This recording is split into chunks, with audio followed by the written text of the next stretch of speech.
할렐루야. 주님의 이름으로 여러분을 환영합니다. 오늘도 귀하고 아름다운 주일 성령 강림 주일입니다. 성령 강림 주일에 우리를 예배로 인도하여 주신 하나님께 감사드리며 크신 성령의 임재로 우리의 예배한 데 기름 부어 주실 줄 믿습니다. 다 함께 기쁜 마음으로 주위에 계신 분들과 인사 나누며 환영하겠습니다. 할렐루야. 내가 주님을 사랑합니다. 청력전도 지석성장. 오늘 특별히 신금자 집사님께서 어제 따님이 결혼을 하셨는데 그 일로 감사하며 우리 예배 후에 나눌 떡과 음료를 제공해 주십니다. 그래서 일단 신지아가 아니라 심지아. 네, 이 부부는 심신 부부. 성이 아주 비슷하셔서 아주 행복하실 것 같아요. 그런 가정이고요. 성령 강림 주간에 결혼을 하였습니다. 얼마나 복된 일인지 모르겠습니다. 그래서 옛날에는 그냥 하도 결혼식이 많아가지고 그런가 했는데 요즘에는 얼마나 복된지 몰라요. 이 청년들이 결혼을 안 하고 그러는 가운데 나중에 오늘 설교 시간에도 그런 얘기를 좀 나누겠지만 이 사탄이 이 가정을 파괴하고 교회를 회방하고 그러는 가운데 가정을 파괴하고 결혼을 회방하고 이런 시대의 풍조를 우리가 읽어야 하는 줄 믿습니다. 그래서 얼마나 기쁜지 모르고 한 가정이 탄생할 때 많은 기도와 축복 가운데 복된 가정 되게 하여 주시옵소서. 그래서 나중에 떡이랑 드실 때 하나님께 감사 기도도 하고 꼭 이 새로운 가정을 위해서 하나님 축복하여 주시고 붙들어 주시고 풍성하게 자손 천대 복을 받는 가정 되게 하여 주시옵소서. 기도해 주시기 바랍니다. 우리 누나 결혼식 때문에 우리 심원우 형제도 나왔네요. 맞죠? 예. 마스크를 써서 물어봐야 합니다. 우리 다 함께 잠시 기도하시고 예배를 위하여서 기도하심으로 준비하겠습니다. 거룩하신 사랑의 하나님 감사합니다. 이 시간 성령님 2000년째 땅을 찾아오셔서 교회에 함께 하시고 우리 가운데 역사하시고 거룩하시다 사랑하고 사랑합니다. 성령님을 불러드립니다. 우리 가운데 임재하여 주시고 순종하는 영의 기름 부어주시고 놀라운 생명을 주고 예배 되게 하여 주시옵소서.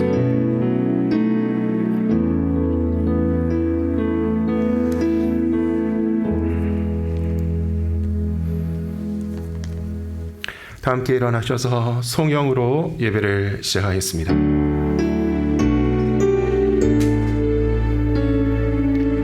성부 성자 성령 삼위일체께 예배 모아 찬양 경배드리세. 애초부터 지금까지 또 영원토록 영광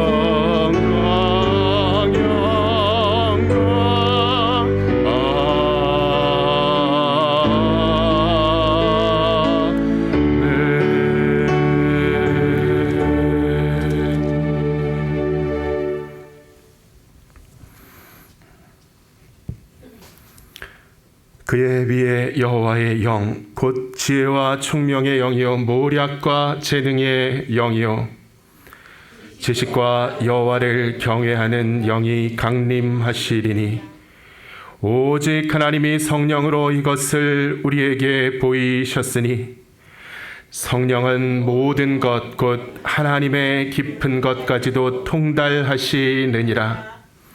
내가 아버지께 구하겠으니 그가 또 다른 보혜사를 너희에게 주사 영원토록 너희와 함께 있게 하리니 그는 진리의 영이라. 보혜사 곧 아버지께서 내 이름으로 보내실 성령 그가 너희에게 모든 것을 가르치고 내가 너희에게 말한 모든 것을 생각나게 하리라. 오직 성령이 너희에게 임하시면 너희가 권능을 받고 예루살렘과 온 유대와 사마리아와 땅 끝까지 이르러 내 증인이 되리라 하시니라. 아멘.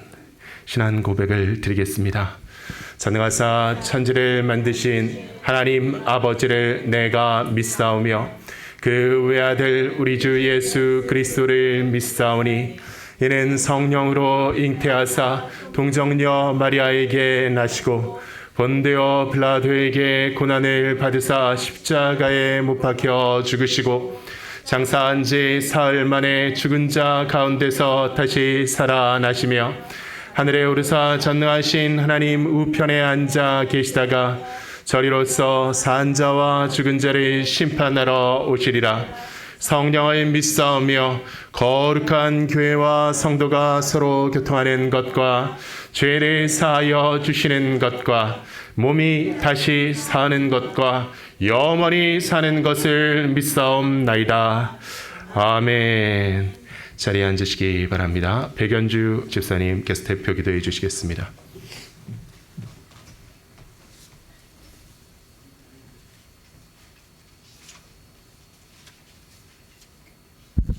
기도하겠습니다.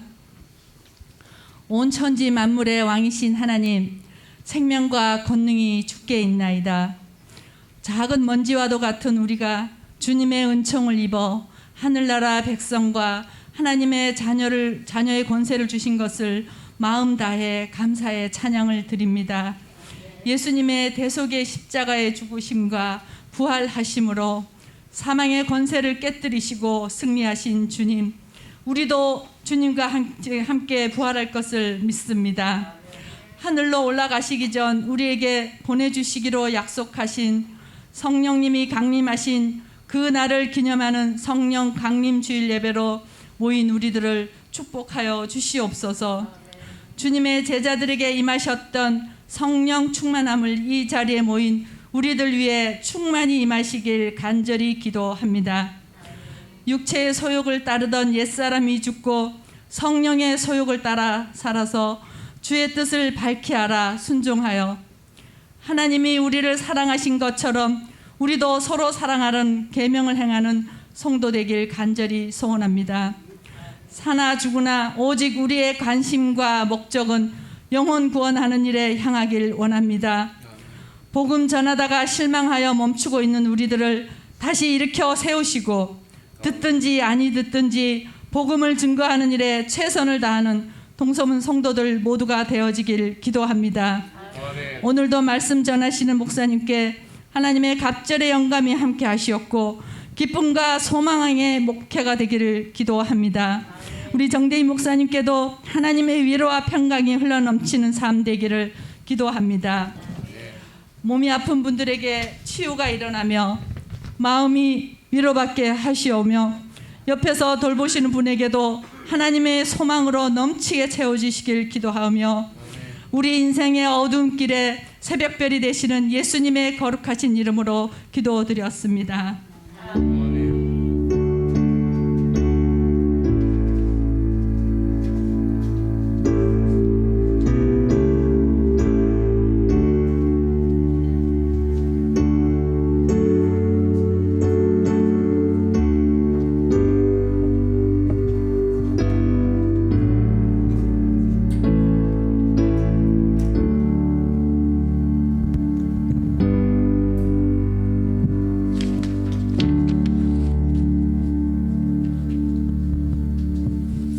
예배로 나오신 모든 분들 환영하며 축복합니다.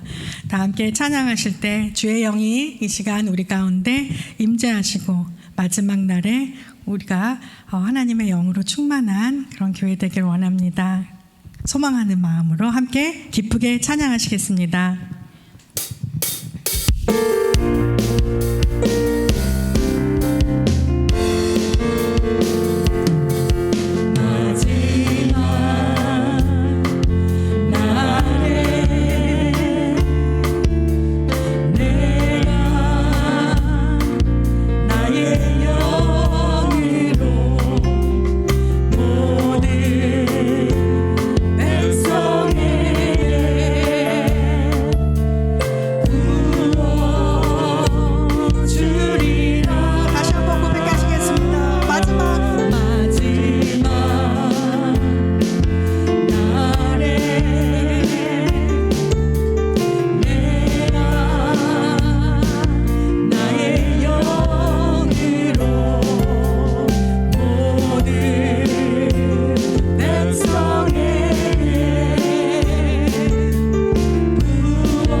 나아가겠습니다. 주님, 우리를 부르신 곳에서 하나님을 예배하는 삶을 살기 원합니다.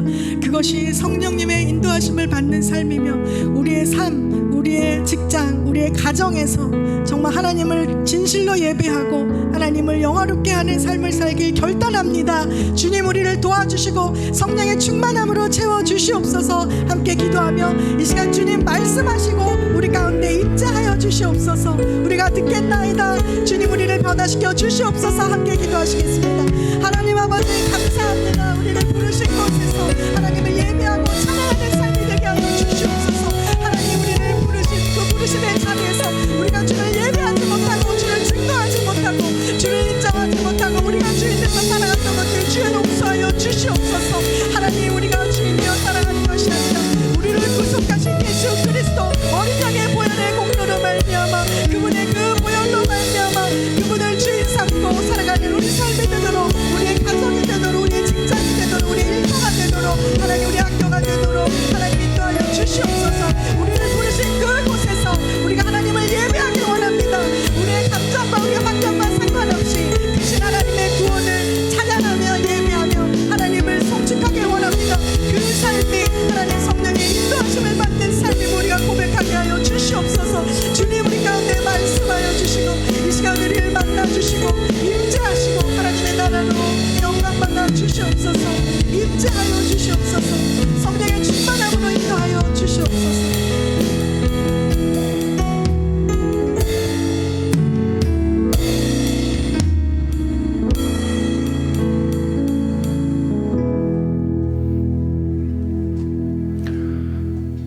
기도하겠습니다. 거룩하신 사랑의 하나님, 감사합니다. 우리가 예배자로 나올 때에 만유의 주인이신 창조주 아버지께 기쁨으로 봉헌할 수 있는 놀라운 은혜와 특권을 허락하여 주시니 감사합니다. 우리의 모든 것을 지으시고 공급하여 주신 하나님께 주님의 주신 명령을 따라 선한 청지기가 되어서 하나님의 나라와 그 의를 위하여 봉헌하는 사랑하는 하나님의 자녀들의 머리 위에 축복하시고, 사랑하는 자여 내 영혼이 잘됨 같이 범사가 잘되고 강건하기를 간구하노라 하신 하나님의 축복이 넘치도록 임하고 체험되는 우리의 삶 되게 하여 주시옵소서. 우리의 인생의 의미와 목적이 하나님께서 정하신 선한 표대를 향하고 있사오며 우리의 모든 삶의 과정과 환경이 하나님께서 생각하시고 허락하시고 공급하여 주신 축복인 줄 믿습니다. 우리에게 주신 것을 주님 베풀고 하나님께 드리고 예수 그리스도 앞에 올려드림으로써 오병이어의 기적을 바라며 이 교회의 사역을 통해서 하나님 영광 받으며 많은 영혼들이 주님의 사랑을 입고 구원받는 그 일을 계획하신 줄 믿사오니 하나님 홀로 영광받아 주시옵시고 우리의 모든 삶과 이 교회의 사역 위에 하나님 축복하고 주장하여 주시옵소서. 우리의 발걸음을 인도하시고 날마다 믿음 안에서 주님께 나아가는 주의 자녀들의 삶 위에 모든 영역에 넘치는 하나님의 은혜와 평강과 축복을 부어 주시옵소서. 이 시간 우리의 예배를 흠양하시며 홀로 자정하신 하나님께서 영광과 높임 받으시기를 간구하오며 이 모든 말씀 우리 주 예수 그리스도의 이름으로 기도하옵나이다. 아멘. 오늘 성경 말씀은 신약성경 사도행전 2장 1절로 21절까지 이 말씀입니다. 본문을 함께 교독하겠습니다. 오순절 날이 이미 이름에 그들이 다 같이 한 곳에 모였더니 호련히 하늘로부터 급하고 강한 바람 같은 소리가 있어 그들이 앉은 온 집에 가득하며 마치 불의 혀처럼 갈라지는 것들이 그들에게 보여 각 사람 위에 하나씩 임하여 있더니 호련히 하늘로부터 성령의 충만함을 받고 성령이 말하게 하심을 따라 다른 언어들로 말하기를 시작하니라. 그때 경건한 유대인들이 천하 각국으로부터 와서 예루살렘에 머물러 있더니 이 소리가 남에 큰 무리가 모여 각각 자기의 방언으로 제자들이 말하는 것을 듣고 소동하여 다 놀라 신기하게 여겨 이르되 보라, 이 말하는 사람들이 다 갈릴리 사람이 아니냐. 우리가 우리 각 사람이 난 곳 방언으로 듣게 되는 것이 어찌 됨이냐. 우리는 바데인과 메데인과 엘람임과 또 메소포타미아, 유대와 갑바도기아, 본도와 아시아, 부르기아와 밤빌리아, 애국가 및 구레네에 가까운 리비아 여러 지방에 사는 사람들과 로마로부터 온 나그네 곧 유대인과 유대교에 들어온 사람들과 그레데인과 아라비아인들이라.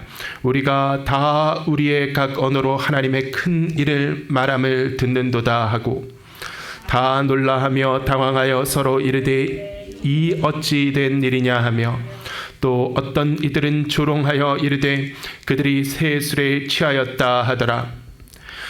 베드로가 11사도와 함께 서서 소리를 높여 이르되 유대인들과 예루살렘에 사는 모든 사람들아, 이 일을 너희로 알게 할 것이니 내 말에 귀를 기울이라. 때가 제3시니 너희 생각과 같이 이 사람들이 취한 것이 아니라 이는 곧 선지자 요엘을 통하여 말씀하신 것이니 일렀으되 하나님이 말씀하시기를 말세에 내가 내 영을 모든 육체에 부어주리니 너희의 자녀들은 예언할 것이요 너희 젊은이들은 환상을 보고 너희의 늙은이들은 꿈을 꾸리라. 그때 내가 내 영을 내 남종과 여종들에게 부어주리니 그들이 예언할 것이요 또 내가 위로 하늘에서는 기사를 아래로 땅에서는 징조를 베풀리니 곧 피와 불과 연기로다. 주의 크고 영화로운 날이 이르기 전에 해가 변하여 어두워지고 달이 변하여 피가 되리라. 함께 읽겠습니다.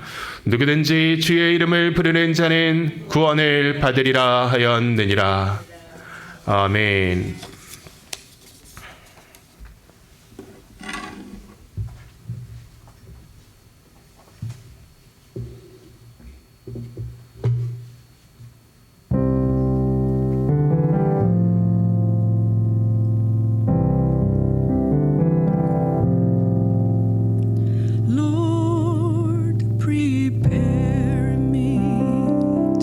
sanctuary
기도하겠습니다. 좋으신 사랑의 주님 감사합니다. 이 시간 하나님의 말씀을 열어주시고 우리가 진리를 깨달아 기쁜 마음이 되게 하시고 믿음의 반석 위에 굳게 서서 하나님 소망의 즐거움에 충만한 거룩한 주의 자녀 되게 하여 주시옵소서. 성령님 이 시간 역사하여 주시고 우리의 어두운 마음을 밝혀주시고 굳어진 마음을 녹여주시고 하나님 연약한 심령에 담대함으로 부어주시고 위로하여 주시옵소서. 감사드리며 예수 그리스도의 이름으로 기도하옵나이다. 아멘. 본문의 2절 말씀을 보면은 호련히 하늘로부터 급하고 강한 바람 같은 소리가 있어 그들이 앉은 온 집에 가득하며 이렇게 성령의 임재의 장면을 기록하고 있습니다. 그래서 호련히 라는 부사가 나오죠. 성경 외에는 오늘날에 이미 그렇게 많이 사용되지 않는 고어입니다. 그래서 영어 번역을 보면은 suddenly라고 되어 있습니다. suddenly 무슨 말이냐 갑자기 갑자기라는 말입니다. 호련히는 뭐 다 알고 계셨겠지만 갑자기 이렇게 성령은 이 땅에 임하셨다고 성경은 기록하고 있습니다. 어떻게요? 갑자기 임하셨다. 지금까지 인류 역사의 연대기를 쭉 펼쳐보면은 처음부터 있었던 일이 아니라 그 인류 역사의 한 중간, 한 복판쯤에 지금까지 이전에는 없었던 어떤 인류의 문명 안에도 존재하지 않았던 현상, 이 성령 체험의 현상이 이 시점 예수님께서 십자가에 못 박히시고 돌아가신 뒤 사흘 만에 부활하시고 나서 한 50일가량이 지난 이 오순절 유대인의 명절로 치면은 6월절 후 50일 후 오순절 즈음에 성령님께서 특별하신 형식으로 특별한 방식으로 이 땅에 강림하셨다라고 성경은 기록합니다. 그래서 이 성령 체험이라는 것은 흔히 그 비교 종교학에서 얘기하는 문화 인류학적인 학문의 대상이 아닙니다. 오늘날 모든 기독교의 교회들과 교파들이 추구하고 또 실행하고 있는 성령 체험의 그러한 장들은 모두 이 사도행전의 전통과 기원을 믿고 표방하는 것입니다. 그때 오신 2000년 전에 강림하신 성령님께서 우리에게 임하셔서 이러한 역사가 이루어진다. 그래서 여러 가지 성령 집회들이 지금도 계속되고 있는데요. 계속 인류 교회의 역사 속에서 계속되었는데 그들 중에 어떤 것은 참된 성령의 역사일 수도 있고 어떤 것은 가짜일 수도 있습니다. 교회가 행하는 것도. 그래서 뭐 가짜 성령 체험이 가능합니까? 성령은 다 똑같은 거 아니고 성령 집회가 잘못된 게 있을 수 있습니까? 물론 있을 수 있다는 것이죠. 예수님의 말씀에 따르면요, 사탄은 하나님의 가장 좋은 밭에 가라지를 뿌리고 도망간다는 것입니다. 조나단 에드워즈가 활약했던 약 200년 전 뉴햄프셔 지방에 미국의 제1차 대각성 운동이 벌어졌습니다. 그때 엄청난 부흥이 강단의 말씀이 선포될 때 휩쓰는 그러한 일이 미국 대륙에 일어났는데요. 그런데 성령이 막 말씀을 듣다가 설교를 듣다가 성령이 체험되는 사람들이 기이한 행동을 보이는 현상이 집단적으로 반복적으로 일어났습니다. 설교를 듣다가 막 가슴이 뜨거워지니까 짐승이 부르짖는 것 같은 소리를 막 내는 사람이 생기는가 하면 넘어진 다음에 떼굴떼굴 굴른다던가 이러한 행동을 보이는 사람들이 그 미국 교회사의 제1차 대각성 운동 때에 많이 일어났다는 것입니다. 그런데 이 대각성 운동에 불길이 휩쓸고 지나간 뒤에 교회가 차분하게 그 추수된 결과를 정리해 봤더니 의외로 부실한 경우가 많았다.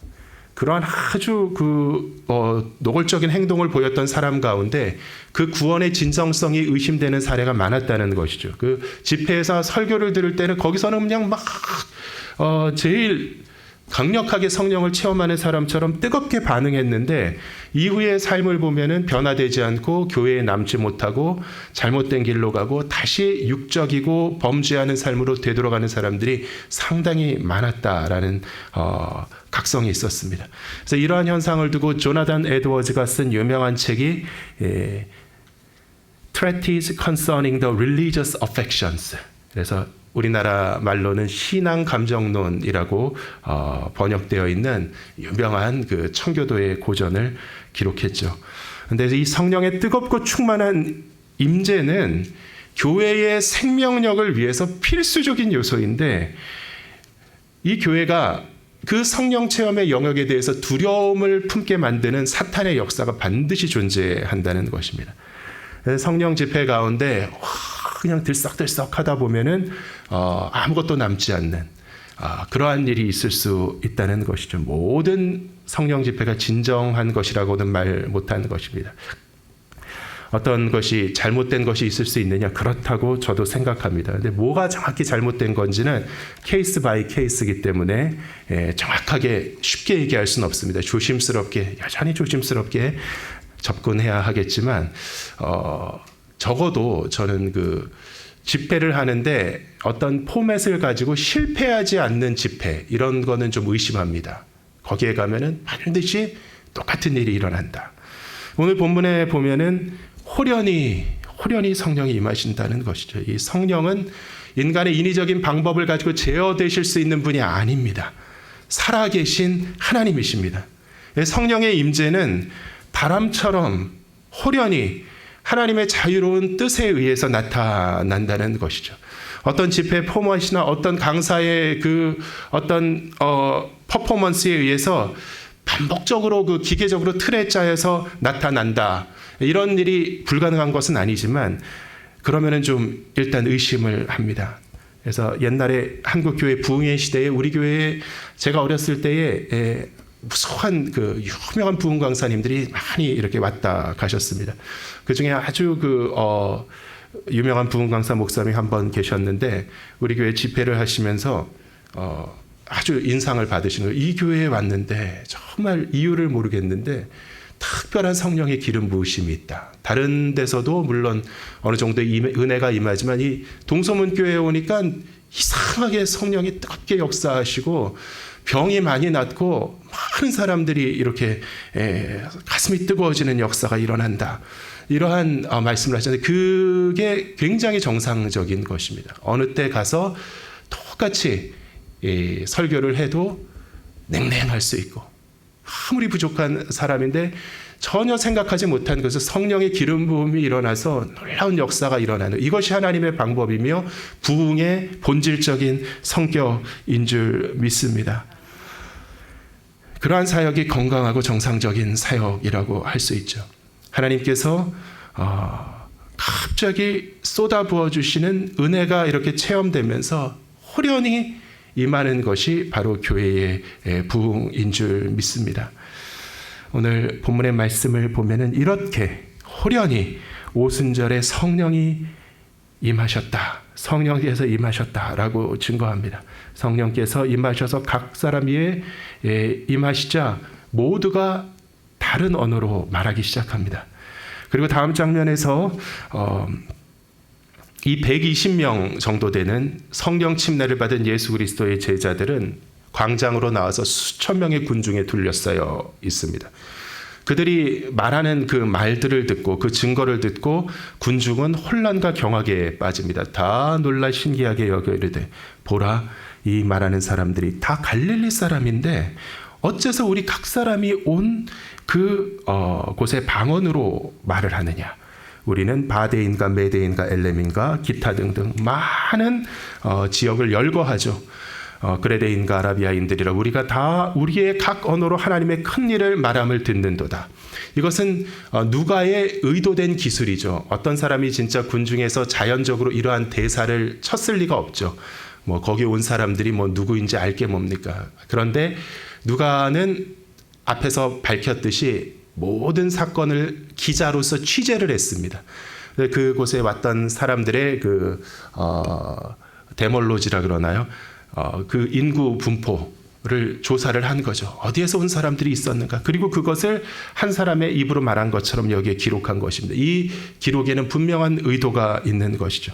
그들이 다 놀라 당황하며 서로 이르되 이 어찌 된 일이냐 하며, 또 어떤 이들은 조롱하여 이르되 이들은 세술에 취하였다 하더라. 이런 조롱은 차포자기에서 나오는 것이죠. 너무나도 경악스러운데 도저히 모르겠다.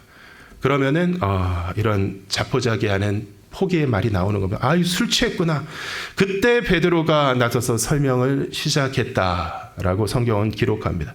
그래서 굉장히 오묘한 조화가 느껴지는데 질서와 무질서의 조화처럼 보이는 조화가 일어납니다. 그래서 모든 사람을 혼란에 빠뜨렸던 이 사람들 120명이 수십 개의 방언으로 똑같은 내용을 선포하는 그러한 사건 가운데 그 무리 중에 속했지만 이 베드로라는 사람은 굉장히 침착하고 냉정을 유지하고 있었다는 것이죠. 그래서 이 혼란과 신비의 현장에서 사람들이 끌어모은 뒤에 하나님께서 예비하신 침착하고 담대하고 논리정연하게 복음을 전달할 수 있는 설교자 이 베드로가 성령의 감동을 받아 그들 앞에 나아가는 것입니다. 그래서 이 성령의 역사는 이러한 것입니다. 예전에 부흥회 시대에 막 그냥 집회 끝난 다음에 막 비명 지르고 막 기도하고 있는 사람들 오면은 막 강사 목사님이나 교회 재직들이 나와가지고 막 야단을 치면서 절제하세요 막 이랬거든요. 이 성령 체험에는 절제가 중요하다. 그래서 한국 교회에서도 알고 있었죠. 말씀을 따라 경험을 통해서. 그래서 가슴이 터질 것 같은 어떤 성령의 역사 가운데 충만한 감정이 일어나지만 그것은 아름답게 정제되어 있는 역사이고 교회의 질서와 조화의 연합을 이루는 역사인 줄 믿습니다. 그것이 성령의 역사입니다. 막 이렇게 뜨겁고 신비한 가운데 질서의 하나님이시라는 거죠. 그래서 매우 대조적으로 막 방언을 외치는 그냥 두서없는 무리들 가운데 멀쩡한 사람이 아주 매력적인 연사로서 등장을 해서 궁금해 미치겠는 그 사람들에게 자초지종을 일목요연하게 설명을 해줍니다. 이 베드로에 따르면은 지금 그들이 목격하고 있는 이 사건은 무엇입니까? 구약의 선지자, 유대인들이 믿는 구약의 경전에 기록되어 있는 선지자 요엘의 책에 남아있는 하나님의 예언에 성취된 일이다. 구약의 수백 년 전에 기록된 예언에 성취된 짝이 바로 오늘 이 사건이라는 것입니다.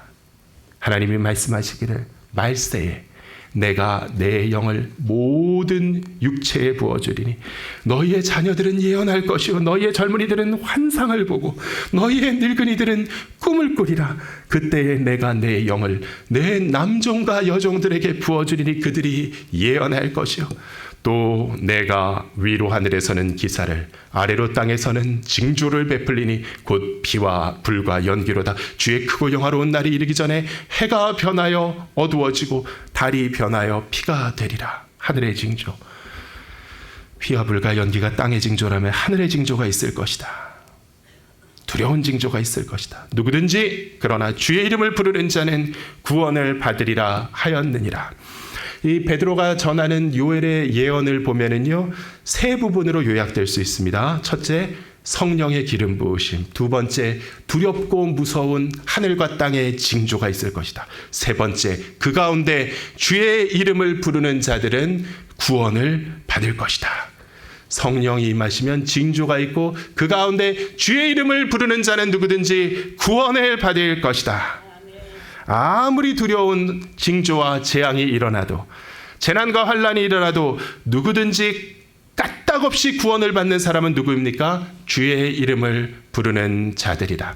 이 사건의 전후와 내막은 명확하게 예수 그리스도의 복음으로 비롯되는 교회의 역사라는 것을 우리가 알 수 있죠. 교회가 믿음으로 구원받는 그 과정을 예언한 증거라는 것을 알 수 있어요. 그 가운데 성령이 임한 것이다라고 베드로는 설명합니다.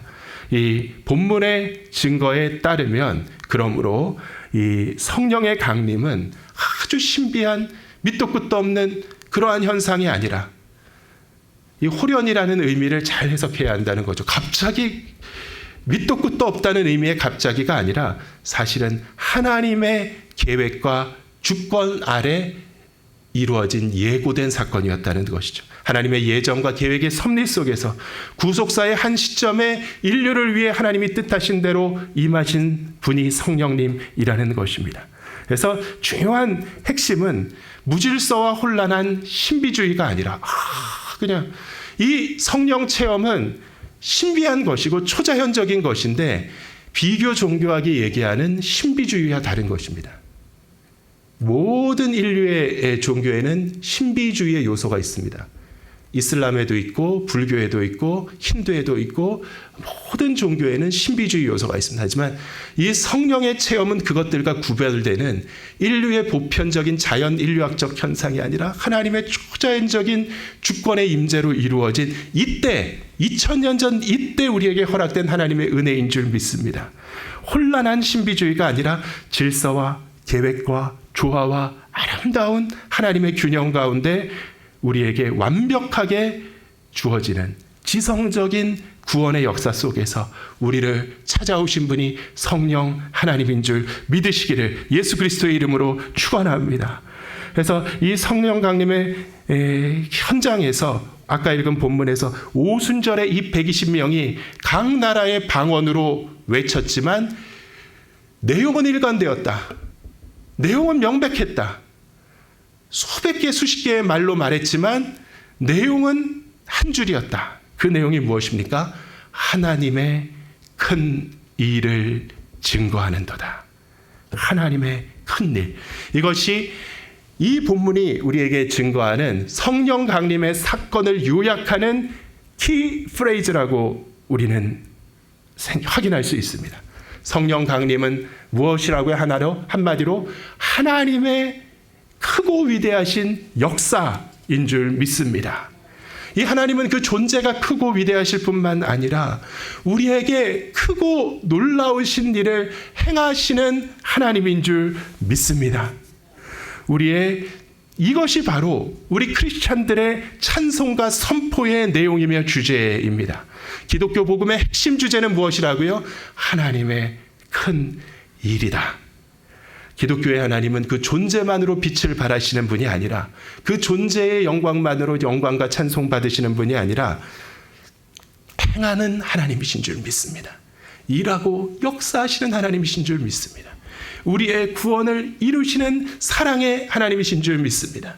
하나님은 사랑이신데 우리는 입으로만 사랑하며 사랑을 실천하지 않는다. 사도 야고보는 안타깝게 호소하죠. 사랑은 행함인 줄 믿습니다. 손을 내밀고 목마른 자에게 물을 대접하고 헐벗은 자에게 옷을 입히고 외로운 자를 찾아가서 위로하는 것이 사랑인 줄 믿습니다. 그렇지 않으면 말로만 하는 사랑과 구별되지 않죠.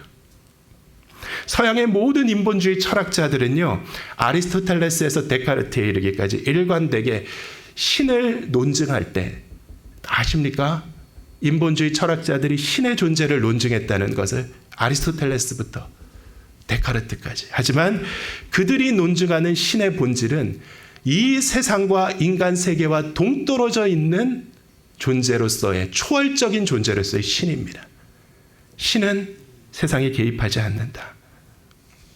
그들은 무신론자가 아니라 세상과 세계와 인류와 분리되어 있는 초월적인 신을 이야기했습니다. 하지만 기독교의 하나님은요, 사랑의 하나님, 행동의 하나님이신 줄 믿습니다. 성경이 하나님께 대하여 증거하는 두 가지의 큰 사건은 첫째가 창조고 둘째가 구원입니다. 이 우주 만물은 어떻게 일어났는가? 어떻게 생겨났는가? 하나님의 크신 권능과 그분의 위대한 창조의 행위로 우리 모두가 지어진 줄 믿습니다. 그리고 죄악으로 타락한 우리 인류를 구원하시기 위하여 급기야는 하나님의 독생자가 육신을 입고 이 땅에 오셔서 우리를 위해 채찍에 맞으시고 십자가에 못 박혀 피 흘려 죽으심으로 우리의 구원이 이루어졌다. 예수의 선해진 순종의 행함뿐만 아니라 자기의 생명을 바치는 대속의 희생을 통해 인류의 구원이 이루어졌다. 이것이 기독교의 복음인 줄 믿습니다. 그럼 우리가 믿는 하나님은 무엇입니까? 우리가 찬송하는 하나님에 대한 주제는 무엇입니까? 하나님의 크고 위대하심과 아름다운 본성, 그것도 맞지만 하나님께서는 우리를 위하여 큰 일을 행하셨고 우리는 그 큰 일을 고백하고 증거하며 찬양하도록 부름받은 하나님의 성도들인 줄 믿으시기를 예수 그리스도의 이름으로 축원합니다. 살아계신 하나님께서는 우리를 바라보십니다. 우리의 기도에 귀를 기울이십니다. 성령께서 우리 가운데 교통하십니다. 우리 가운데 선한 일을 하십니다. 하나님께서는 역사하시는 하나님, 응답하시는 하나님, 구원하시는 하나님이신 줄 믿습니다. 우리를 사랑하시되 십자가에 못 박혀 피 흘려 죽기까지 사랑하시는 하나님이신 줄 믿습니다. 그 아들을 아낌없이 우리를 위하여 내어주신 그 아버지를 복음을 믿는 믿음 가운데 바라볼 때 그 사랑의 하나님께서 무엇을 너희를 위하여 아끼시겠느냐? 바울 사도는 선포하며 외치는 것이죠.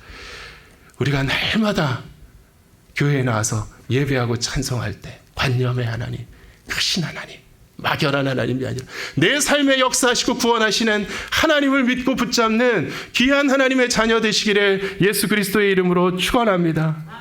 이 하나님의 행하신 위대한, 크고 위대한 행사, 하나님의 역사, 하나님의 행하신 그 일로서 성령이 임재한 것이다. 우리 하나님을 찬양하되 우리를 위해 행하신 하나님의 위대하신 일을 두고 찬양하는 택함 받은 성도인 줄 믿습니다. 그러한 의미에서 성령의 임재를 묵상할 때 몇 가지 살펴보기를 원합니다. 첫째, 이 성령의 임재, 하나님의 위대한 일로서의 성령의 임재는 초월적인 하나님께서 인간 위에 초자연적으로 내주하시는 놀라운 은혜라는 것이죠. 호련히 하늘로부터 급하고 강한 바람 같은 소리가 있어 그들이 앉은 온 집에 가득하며, 온 집에 가득하다. 여기서 급하고 강한 바람 같은 소리에서 이 소리라는 단어는 헬라어로 에코스입니다. 에코스. 에코스는 뭐죠? 에코 뭔지 알죠? 노래방 가면은 에코 좀 많이 넣어달라고. 그 에코입니다. 이것은 반향의 소리입니다.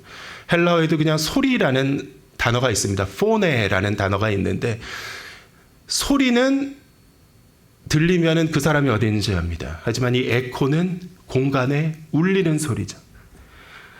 성령 하나님께서 영이신 하나님, 무소부재라는 말은 기독교 신학에서 하나님을 일컫는 중요한 교리 중에 하나인데 안 계신 곳이 없는 곳이라는 것입니다. 공간의 제약을 받으십니까? 안 받으시죠. 온 우주 만물에 충만하시고. 시간의 제약을 받으십니까? 안 받으시죠. 그래서 그 하나님의 본성을 정의하면 신학적으로 무엇입니까? 뭐라 그럽니까? 영원이라 그러고, 시간에 관한 하나님의 본성은 영원하시며 공간에 대한 하나님의 본성은 무소부재하심인데, 이 무소부재하신 하나님께서 이 땅에 사람들이 모여있는 협소한 공간에 임하였을 때 그분의 오신 곳은 하늘로부터 임하셨다는 것은 아닌데 어디 계신지를 알 수 없이 호련히 급한 바람처럼 그 공간 안에 충만하셨다는 것이죠.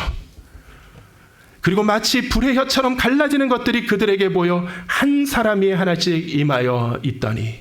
근데 이 불의 혀라는 것은 우리가 잘 쓰지는 않지만 관찰되는 현상입니다. 이 불이 나가지고 화마가 집을 삼킬 때 뭐라 그러죠? 낼름.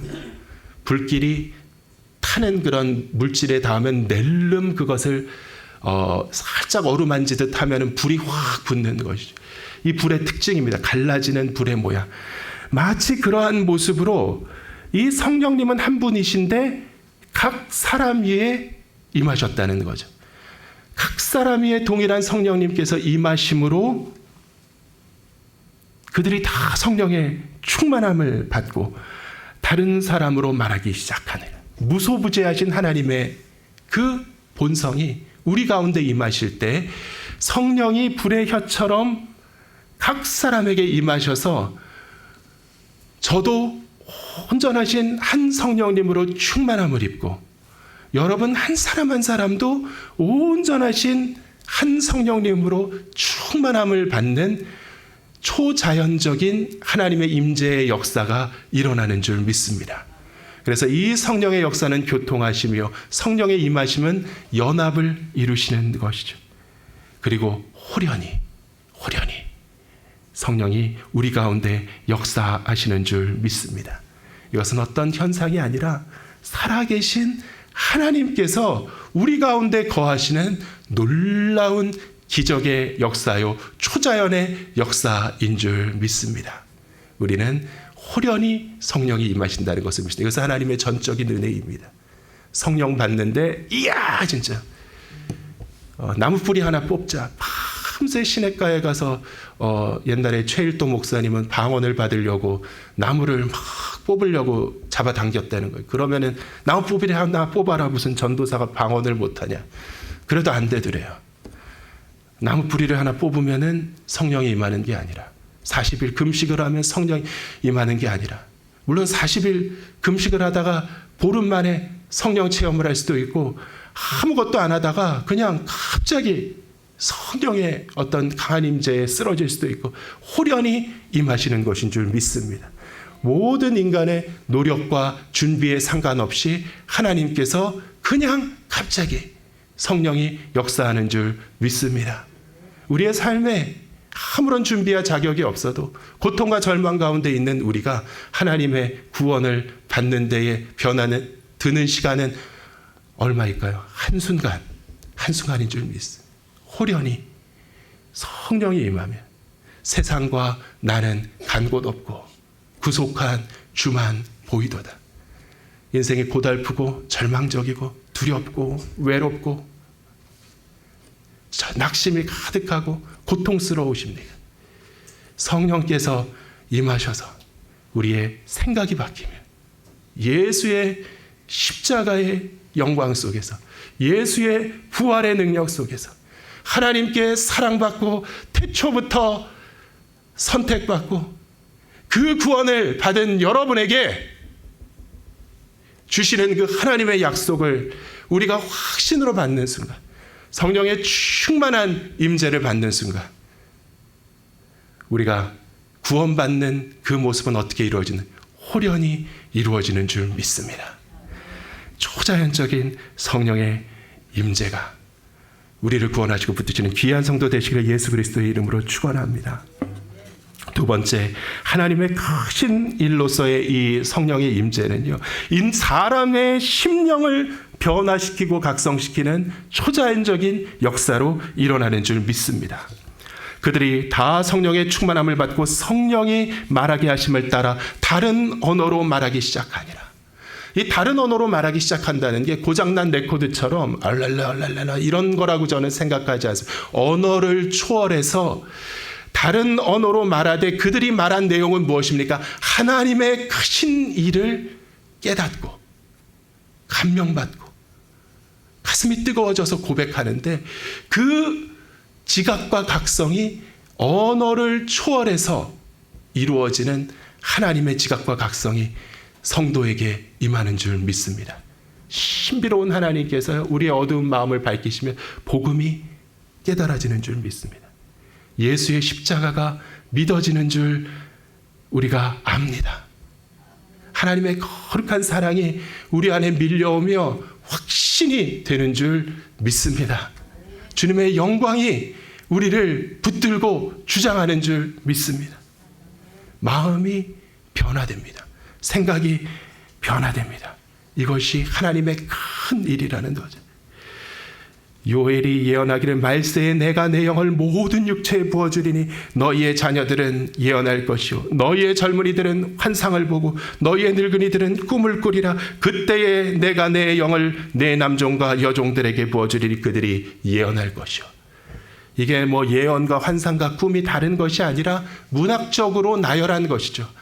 본질은 무엇이니까 한마디로 모든 사람이 예언자가 될 것이다. 하나님의 기름 부음을 받은 모든 사람들이 선지자가 될 것이다.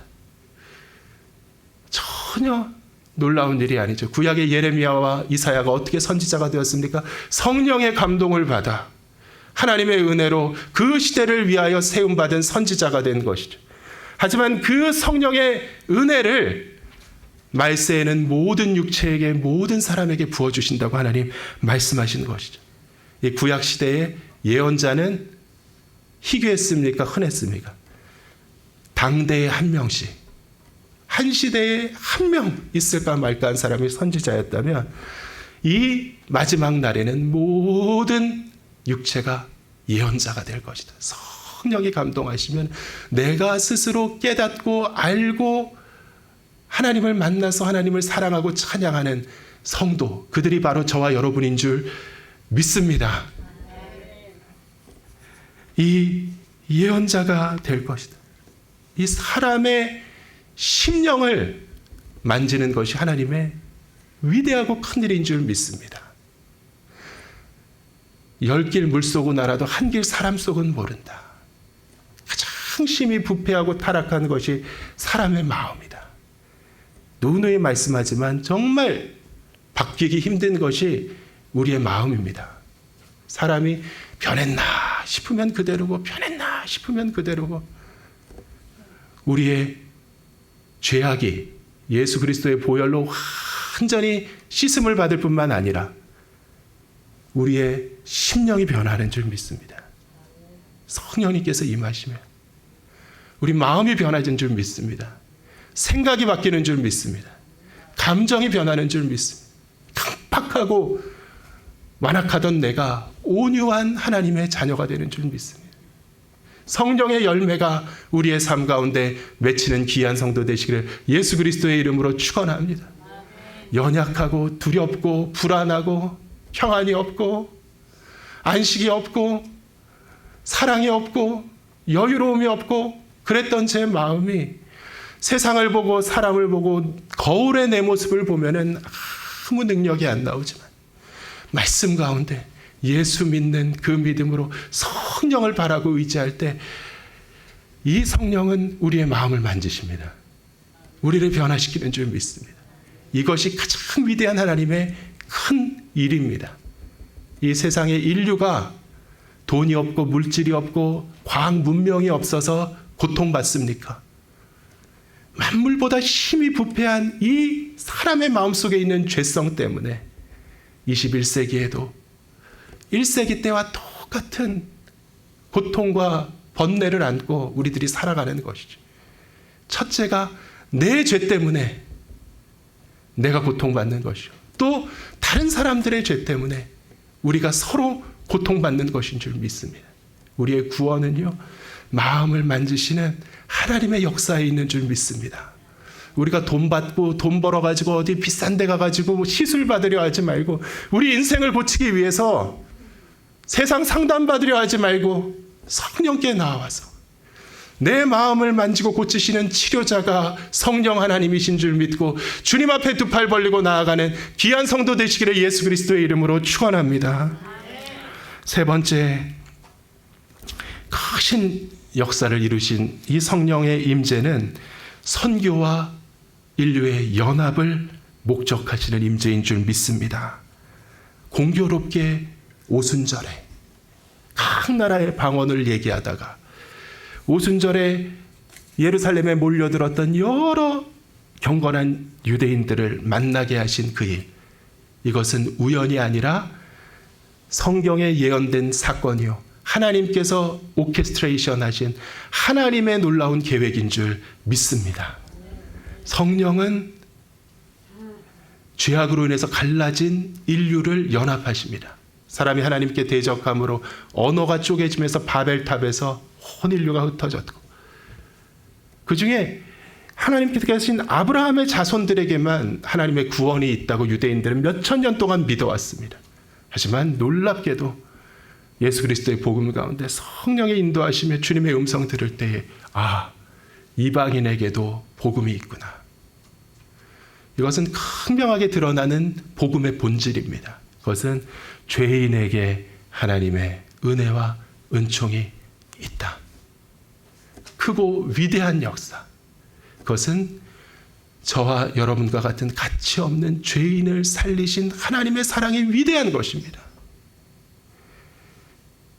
말씀으로 천지를 지으신 그 일도 위대하지만 지극히 공의로우신 하나님께서 죽을 수밖에 없는 죄인인 가치 없는 저와 여러분들을 진실로 사랑하시고 우리를 위하여서 그의 아들을 십자가에 못 박혀 죽도록 내어주시고 우리를 구원하셨다는 그 사건이 기이하고 놀라운 것이죠.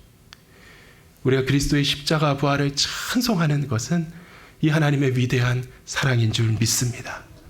우리가 예수 안에 살아갈 때 사랑과 은혜로 긍휼로 용서하시는 귀한 성도 되시기를 예수 그리스도의 이름으로 축원합니다. 우리가 삶을 많이 살아본 사람들은요, 이렇게 가족들 때 용서할 때, 포용할 때, 정말 큰일 했다, 큰 결단했다 이러면서 칭찬해서, 어머니도 야, 너 진짜 잘했다, 잘했어, 큰일 했다. 정말 우리에게 힘든 것은요, 뭐 돈 있을 때 내어주고 뭐 그런 것이 아니라 용서하는 것입니다. 용서하는 것입니다. 근데 자격도 없는 제가 나한테 조금 잘못한 사람, 내가 오해하고 일방적으로 그냥 내가 재단해가지고 정죄하던 그 사람 용서하는 게 그렇게 어려워요.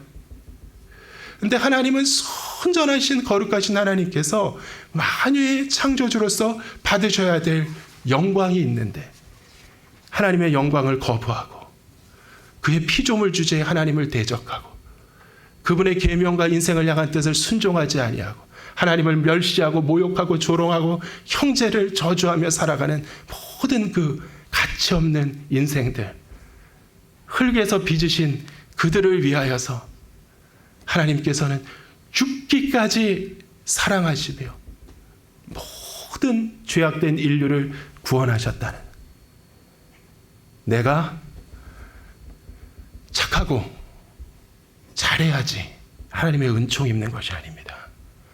물론 착하고 잘하면 좋죠. 하지만 교회에 와서 하나님 축복받는 사람이 따로 있는 것이 아닙니다. 가장 큰 죄악과 실패와 연약함 가운데 있는 그 때에 주님의 은혜의 능력이 우리에게 넘치는 줄 믿습니다. 세상 사람들을 만날 때도 두려워하는 우리는 하나님을 만난다는 생각을 하면 겁에 질리기 쉽습니다. 그래서 많은 사람들이 교회에 안 나옵니다. 하지만 이 하나님은요, 우리가 감출 수 있다고 무엇을 감출 수 있는 하나님이 아니시며 우리의 모든 존재의 중심을 깨뜨려 보시는 하나님이신 줄 믿습니다.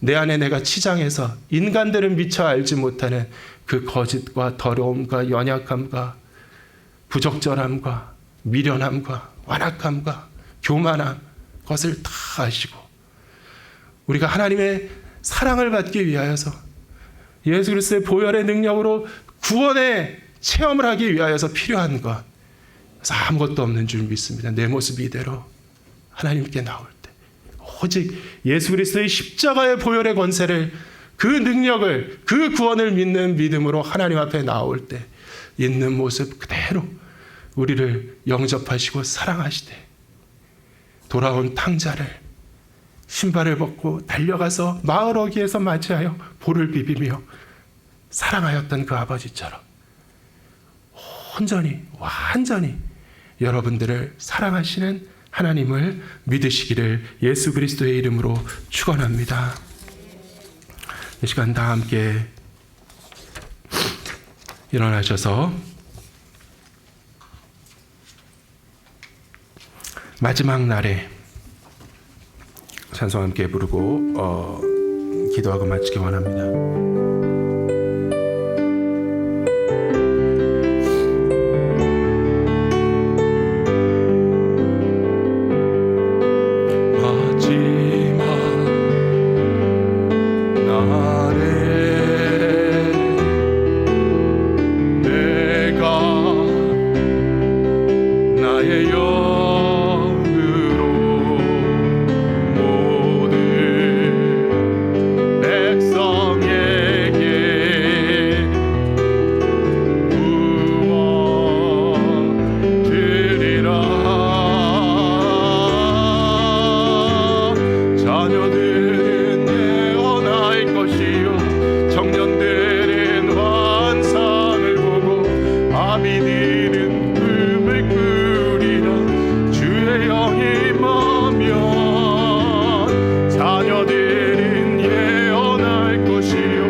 주의 영이 임하면 성령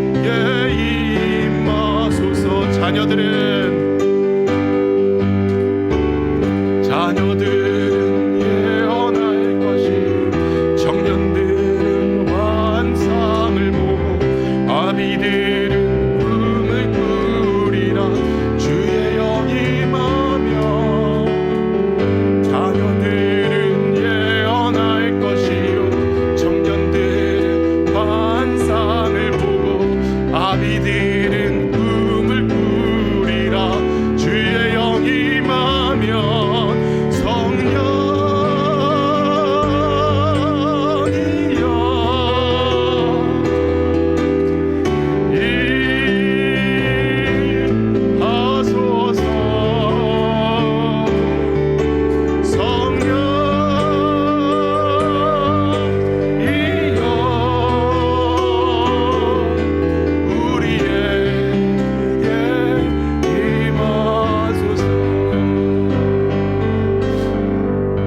오순절 다락방에 임하시고 예루살렘 교회에 임하셨던 성령님께서 그냥 들렸다가 스치고 지나가시고 딴 데로 가신 것이 아니라 땅 끝까지 우리와 함께 하시며 예수의 증인 되기를 사모하며 기뻐하는 교회와 함께 하시는 줄 믿습니다.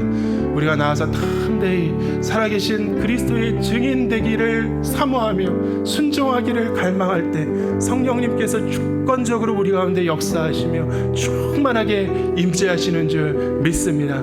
성령님 우리와 함께하여 주시고 온전히 주님께 붙들리며 충만하고 선포하고 구원하고 하나님 큰 일을 선포하고 체험하는 우리 교회 되게 하여 주시옵소서. 성령님 함께하여 주시옵소서. 역사하여 주시옵소서. 인도하여 주시옵소서. 기도하기 원합니다. 기도하겠습니다. 주여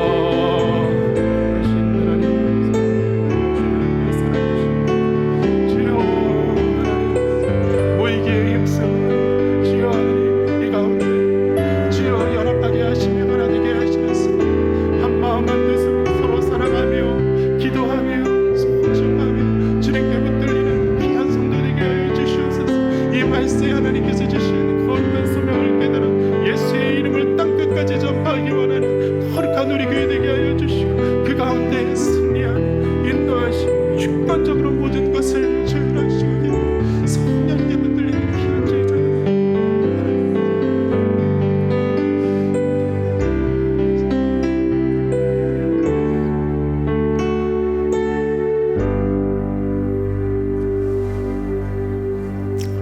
이제는 우리 주 예수 그리스도의 은혜와 아버지의 무한하신 사랑과 성령의 교통하심이 지금 여기 모인 주의 사랑하는 자녀들의 머리 위에 이제와 영원토록 함께 하시기를 간절히 축원하옵나이다.